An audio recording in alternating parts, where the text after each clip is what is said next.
Ali, qui voulait comprendre. Je suis né à Jérusalem en 1963. La famille de mon père est originaire d'Égypte. Papa était fils unique. À sa naissance, son père avait 70 ans. Il mourut quand papa avait 13 ans. La famille de ma mère vivait à Jérusalem depuis 4 générations. Elle était venue d'Alep en Syrie. Quand ma grand-mère mourut, maman n'avait que 9 ans, et comme elle était l'aînée, elle eut la charge de ses 3 petits frères. Puis son père se remaria et eut 5 autres enfants. Mes parents ne sont pas pratiquants, mais ils croient en Dieu, observent les fêtes juives et vont à la synagogue le jour du grand pardon. Nous vivions dans la banlieue de Jérusalem, à Kiryat Yovel. J'étais la seule fille. J'avais un grand frère et 2 petits. Ce n'était pas facile, parce que mes parents étaient plus exigeants avec moi qu'avec mes frères, sous prétexte que j'étais une fille. Quand j'avais 10 ans, mon père a eu un terrible accident de voiture. Il a perdu un œil et a été blessé à la tête. Ces séquelles l'ont rendu extrêmement nerveux et irritable, et nous en avons tous subi les conséquences.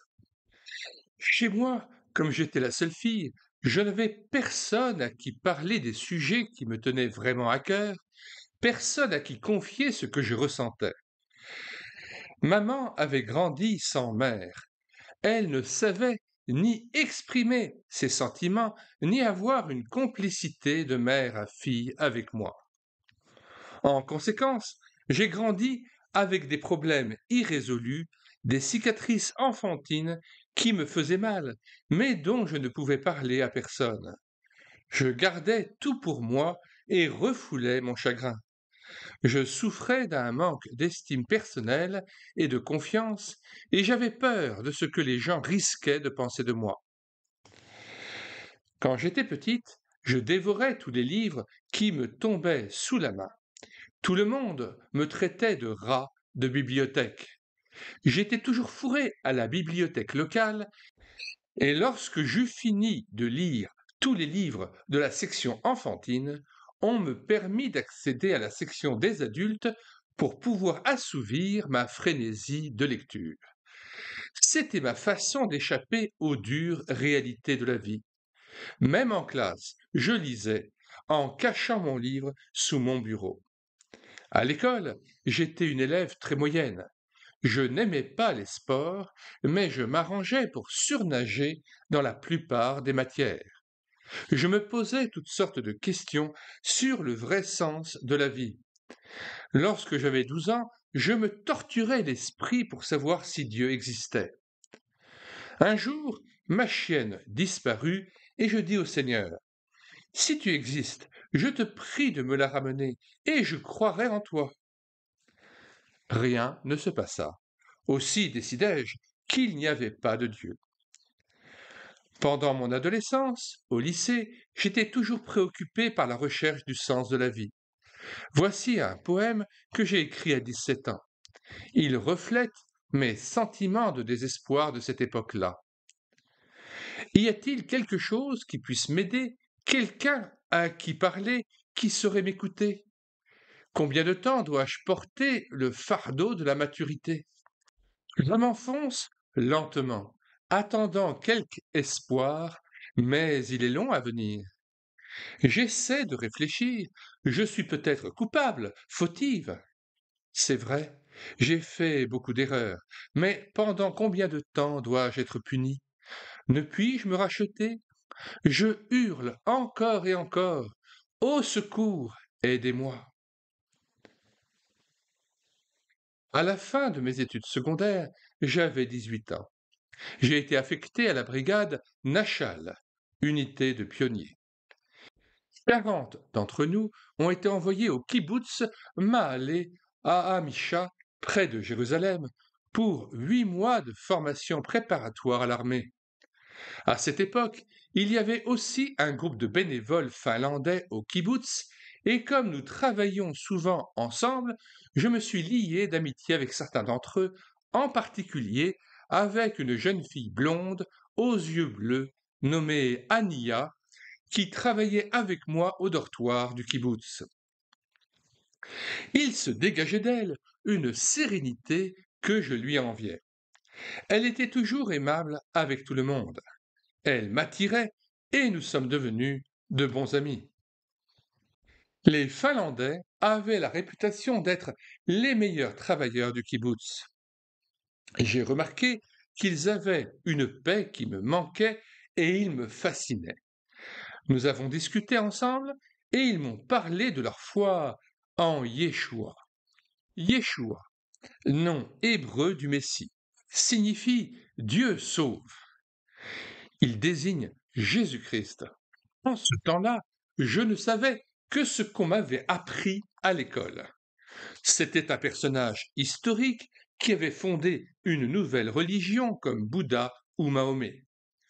C'est bon pour les non-juifs, me disais-je, mais sûrement pas pour les juifs. Les groupes de bénévoles ne restaient qu'un certain temps, mais je gardais le contact avec certains des amis que je m'étais faits en correspondant avec eux après leur retour en Finlande. Ania m'écrivait fidèlement et dans toutes ses lettres, elle recopiait un passage de la Bible. J'aimais ces lettres, mais pas ces citations. Elles me semblaient sans intérêt. Dans notre unité, nous avions également, en plus des Israéliens, quelques volontaires juifs venant de l'étranger. Après le travail, nous nous retrouvions dans une discothèque, buvions un pot dans un bar et cherchions à nous distraire. J'allais partout, mais ces activités ne m'amusaient pas vraiment, car je trouvais qu'elles n'avaient aucun sens. Après les 8 mois d'entraînement, nous sommes allés à l'armée proprement dite, et on nous a chargé d'installer une nouvelle base sur une colline. Nous formions un groupe très soudé et nous nous entendions tous très bien. Nous avons appris à tout faire ensemble, travail et loisirs. En général, j'ai énormément apprécié mon service militaire. J'étais responsable de la répartition des tâches, ce qui m'amena à bien connaître tout le monde et à apprendre bien des choses sur la nature humaine. Lorsque la guerre du Liban a éclaté en 1942, les hommes ont été envoyés au front, tandis que nous, les filles, nous sommes restés au kibbutz jusqu'à la fin des hostilités. Au cours de la guerre, 2 jeunes gens de mon unité ont été tués au combat et 2 autres ont été faits prisonniers. Je les aimais beaucoup, tous les 4, et j'ai été gravement traumatisé. Je ne pouvais pas comprendre comment Dieu, s'il existait, pouvait permettre que de telles catastrophes arrivent. J'écrivis à Ania en Finlande. Comment peut-on croire à un Dieu d'amour quand on passe par de si terribles épreuves? L'armée m'a appris à être indépendante et à me débrouiller en société. Nous avons beaucoup voyagé, ce qui m'a fait découvrir la campagne. Après mon service militaire, je suis encore resté au kibbutz pendant 3 mois. Pour fêter mon retour à la vie civile, mes parents me firent don d'un billet aller et retour pour les Indes. J'étais attiré par le mysticisme et le mystère de l'Extrême-Orient. À cette époque, la coutume voulait que la jeunesse israélienne parte à l'étranger pour faire ses expériences, entre guillemets. L'Inde eut un impact considérable sur ma vie. D'une part, tout semblait merveilleusement beau et coloré. D'autre part, je vis la misère noire et les conditions sordides, la foi aveugle dans les idoles et la fatalité, les vaches sacrées qui dévoraient tout sur leur passage dans les rues alors que les gens mouraient de faim. Tout semblait si nouveau et différent. Les lépreux me tendaient la main pour réclamer quelques sous, et les enfants, dont les membres avaient été cassés volontairement, mendiaient dans les rues. C'était à la fois fascinant et répugnant. J'ai touché un peu à tout. Drogue, mysticisme, et que sais-je encore, mais je ne me suis lancé à fond dans rien. J'ai rencontré de jeunes Israéliens qui s'étaient joints à des ashrams pour apprendre le yoga car ils cherchaient la paix intérieure. Je profitais à fond de ma liberté, des prix bas et de la variété, mais au bout de 2 mois, il fut temps pour moi de rentrer à la maison. Définition d'un ashram: lieu où des disciples se groupent autour d'un gourou pour recevoir son enseignement. Un ashram était dans l'Inde ancienne, sous le nom d'ashram ou d'ashrama, un ermitage en un lieu isolé dans la forêt ou la montagne, où, dans une grande austérité de vie, un sage vivait et cherchait l'union à Dieu dans la solitude et la paix intérieure, loin des distractions et agitations du monde. Revenant chez moi, je décidai que je retournerais en Inde. Je cherchais un travail qui me permette de gagner l'argent du voyage, et je finis par décrocher une place de caissière à l'hôtel La Rome à Jérusalem. Je travaillais dur en attendant impatiemment le jour où je pourrais à nouveau m'envoler pour l'Extrême-Orient. Un jour, Eiki et Rita, un couple finlandais que j'avais rencontré au kibbutz, me téléphonèrent.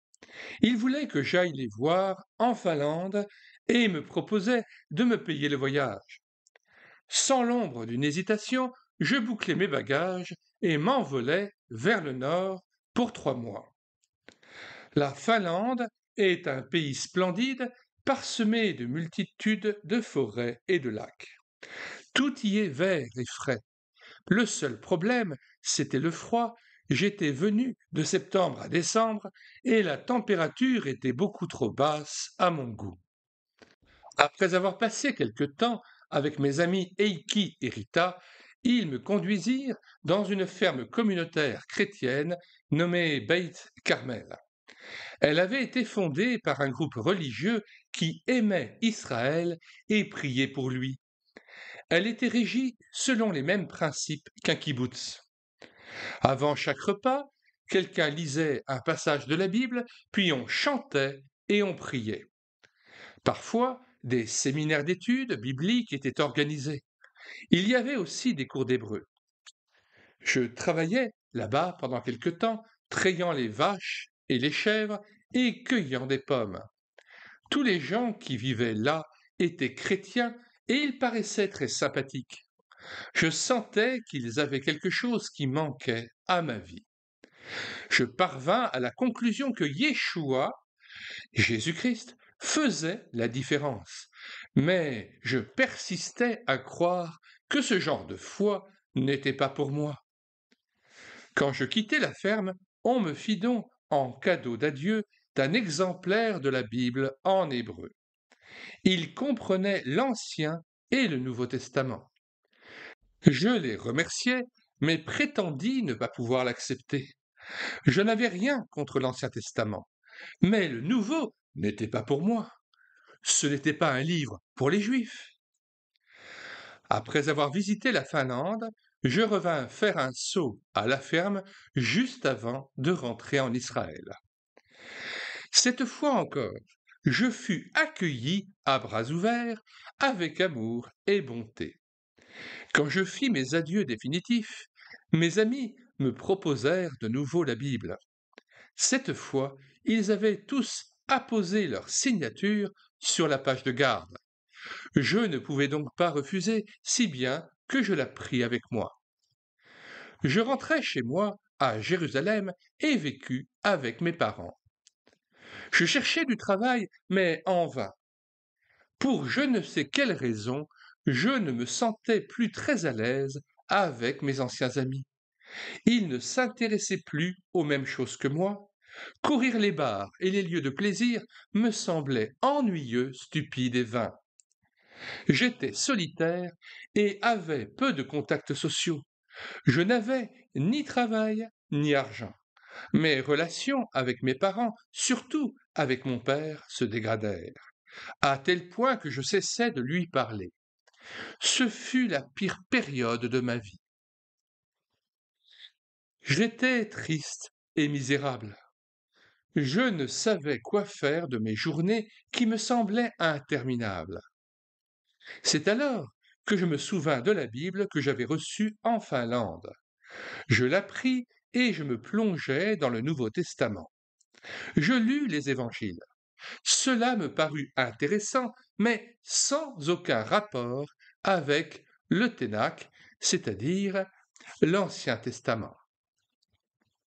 Le Ténach, acronyme pour désigner l'Ancien Testament, signifiant Torah, Pentateuch, Nevi'im, les prophètes, et Ktuvim, les écrits. Je lus donc les évangiles. Cela me parut intéressant, mais sans aucun rapport avec le Ténach. En Finlande, on m'avait aussi donné un livre en hébreu intitulé Trahi. Ce livre de Stan Telchin peut être téléchargé gratuitement sur notre site internet médiathèquechrétienne.fr. Cet ouvrage parlait d'une jeune juive vivant en Amérique qui avait cru que Yeshua était le Messie d'Israël et le rédempteur de ses péchés.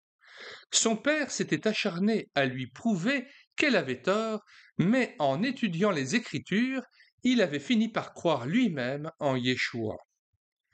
En lisant ce livre, je vis clairement le lien prophétique entre le Nouveau Testament et le Ténach. Je me souvenais des prophètes que j'avais étudiés au lycée, et après avoir lu Trahi, je comprenais que Yeshua pouvait très bien être le Messie. Il était le seul, dans toute l'histoire juive, à avoir accompli un grand nombre de prophéties bibliques. Aucun des faux messies ne l'avait fait, et il était donc, peut-être, le Messie promis. Je me torturais l'esprit pour résoudre cette question, mais je ne pus parvenir à une décision claire. Je priai Dieu et dis, Seigneur, si tu existes, révèle-moi la réponse. Quelque temps plus tard, une amie finlandaise m'a rendu visite et est restée avec nous pendant une semaine. Nous avons parcouru le pays ensemble et le jour du sabbat, elle m'a proposé de l'accompagner à l'église messianique de Jérusalem. J'ai accepté et c'est ainsi que pour la première fois de ma vie, j'ai assisté à une réunion juive messianique. Les gens ont chanté, prié et écouté une prédication sur le potier et l'argile basée sur le chapitre 18 de Jérémie.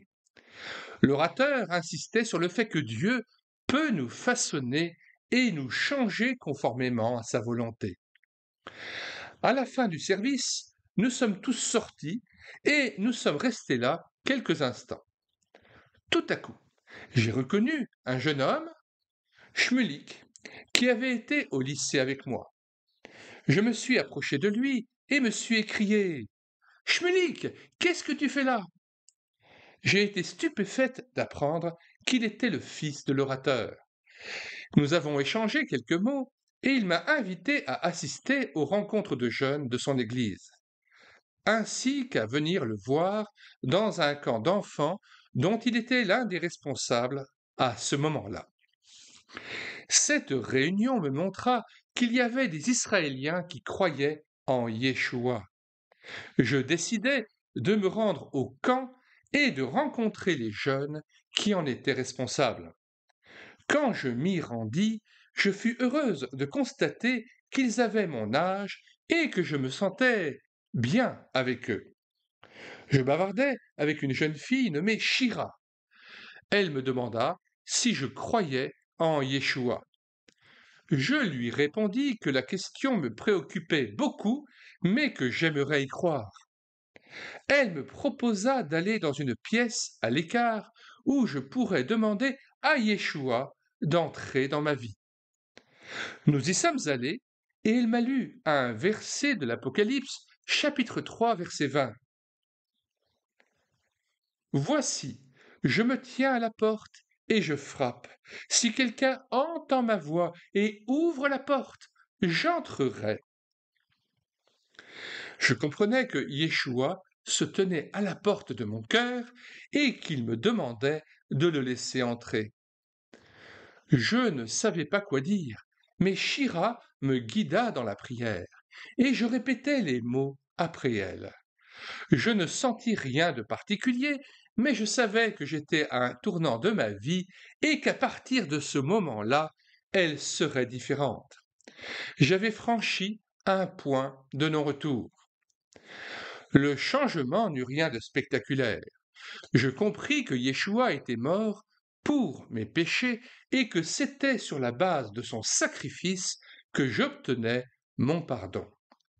Je changeai d'attitude envers mes parents et commençai à reparler à mon père. Je me rendis régulièrement aux réunions de l'Église, même si au début je ne comprenais pas tout. Il me fallut toute une année pour trouver le courage de parler de ma foi nouvelle à mes parents.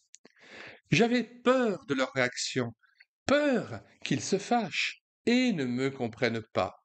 Ce fut un gros choc pour eux, et pendant quelque temps, ils refusèrent d'en parler. J'appris alors que Dieu se tenait à mes côtés dans les situations difficiles et qu'il me soutenait en tout. J'appris également que je pouvais me tourner vers lui et partager avec lui tous les problèmes de ma vie. Peu à peu, leur attitude à mon égard et à l'égard de ma foi s'améliora. Je sais maintenant qu'ils désirent vraiment le meilleur pour moi. Entre le jour où j'ai entendu pour la première fois le message de la bonne nouvelle à 18 ans et celui où j'ai reçu Yeshua, Jésus-Christ, par la foi, à 23 ans, 5 ans se sont écoulés. Pendant ces années, Dieu a agi dans ma vie, me changeant et me préparant pour ce moment. Le Seigneur œuvre à son rythme. Il a répondu aux prières de mes amis qui ont intercédé pour moi pendant des années. Aujourd'hui, je travaille au centre Caspari à Jérusalem. J'ai une nouvelle famille, des amis chrétiens avec lesquels je peux partager tous mes problèmes. Ce qui est essentiel dans ma vie, c'est de connaître Dieu par Yeshua, mon Messie. Pour moi, c'est un trésor plus précieux que tout au monde. J'aime mon peuple et mon pays, et je prie pour que tout Israël soit sauvé, comme les Écritures l'annoncent. Fin de la lecture de ce chapitre intitulé Tali qui voulait comprendre. Nous mettons, comme à l'ordinaire dans les commentaires de cette vidéo, le lien de téléchargement gratuit de cet ouvrage de David Zeidan intitulé À la rencontre du Messie, 10 itinéraires spirituels dans l'Israël d'aujourd'hui. Nous y ajoutons le livre de David Zeidan, Le 5e pilier, un itinéraire spirituel. Il s'agit notamment de la conversion de Nabil, jeune arabe cultivé, qui se convertit au christianisme, notamment à son retour de son pèlerinage à la Mecque, considéré comme le 5e pilier de l'islam. Nous vous communiquons aussi dans les commentaires de cette vidéo le lien de notre playlist intitulée Juifs et chrétiens en débat, playlist qui comporte la présentation de plus de 50 ouvrages que vous pourrez télécharger sur notre site internet médiathèquechrétienne.fr, site que j'ai bâti afin d'assurer la réédition numérique gratuite de plus de 1500 ouvrages chrétiens épuisés et non réédités. Nous ajoutons notamment le lien vers l'ouvrage de Arnold Fruchtenbaum, docteur Arnold Fruchtenbaum, Jésus était juif. Nous vous communiquons aussi plusieurs ouvrages dont nous avons assuré l'audiobook, du moins une petite brochure intitulée Comment le reconnaîtrons-nous de Sarah Geibel. Il y a aussi l'ouvrage de Ben Hockendisch intitulé 12 Juifs rencontrent le Messie.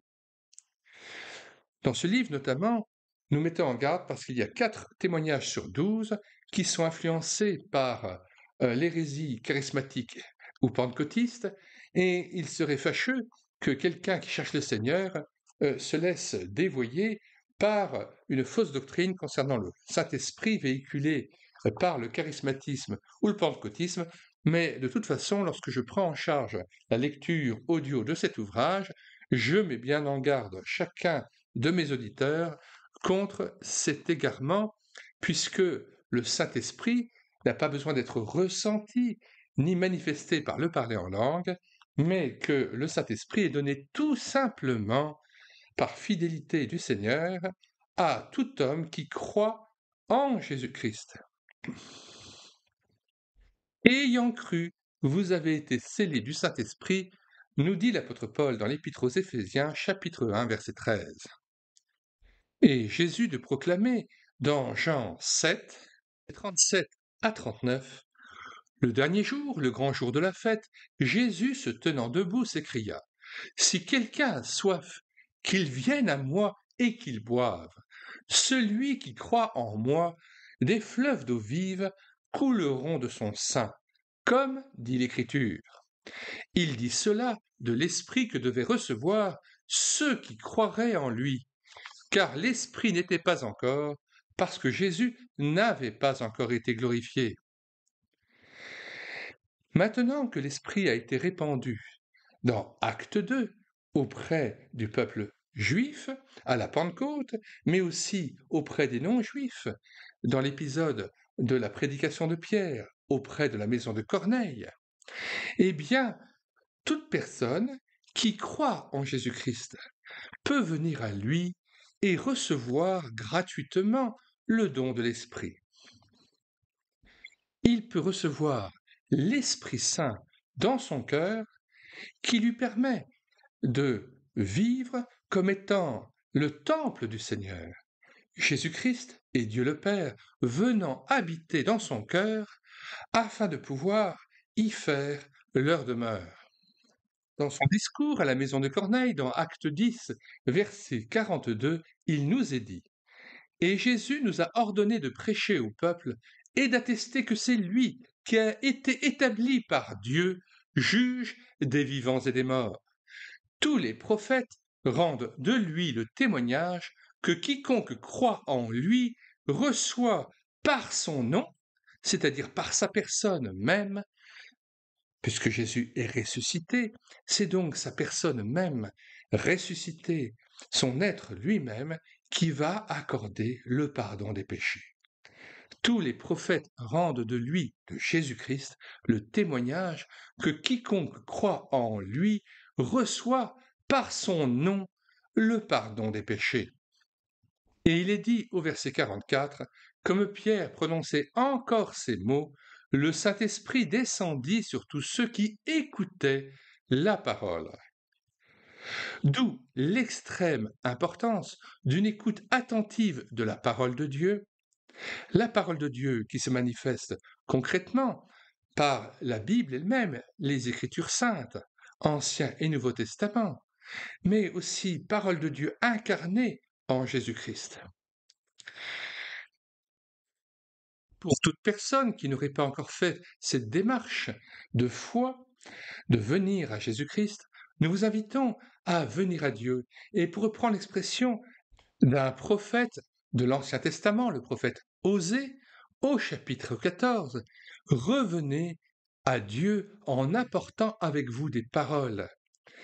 Dieu est un Dieu personnel et il attend que vous vous adressiez à lui en ouvrant vos lèvres et en ayant une communication avec lui. Voici ce qui est dit dans Osée 14, versets 1 à 2. Israël, reviens à l'Éternel, ton Dieu, car tu es tombé par ton iniquité. Apportez avec vous des paroles et revenez à l'Éternel. Dites-lui, pardonne toutes les iniquités et reçois-nous favorablement. Nous t'offrirons, au lieu de taureaux, l'hommage de nos lèvres. Approchez-vous de Jésus-Christ et de Dieu le Père. Confessez que Jésus-Christ est mort pour vos péchés à la croix, que son sang précieux a coulé pour vous à votre place. À cause de nos péchés, c'est nous-mêmes qui aurions mérité la place à la croix. Et au lieu du sang de Jésus-Christ, c'était notre sang qui aurait dû couler.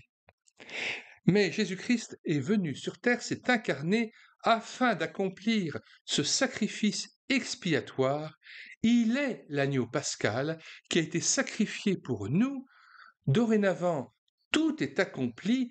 Le sacrifice de Jésus-Christ, son sang précieux, nous permet dorénavant de nous approcher dans le cœur de Dieu, ce que symbolise le rideau déchiré du temple de Jérusalem au moment même où Jésus-Christ rend l'Esprit et meurt à la croix.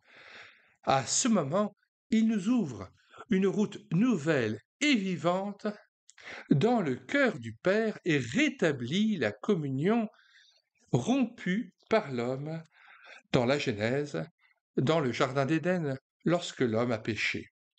Dorénavant, grâce à la croix de Jésus-Christ, grâce à la foi que je puis avoir dans la bonne nouvelle de Jésus-Christ, je puis à nouveau vivre avec Christ dans les lieux célestes, en communion avec Dieu le Père, pour l'éternité, dès maintenant.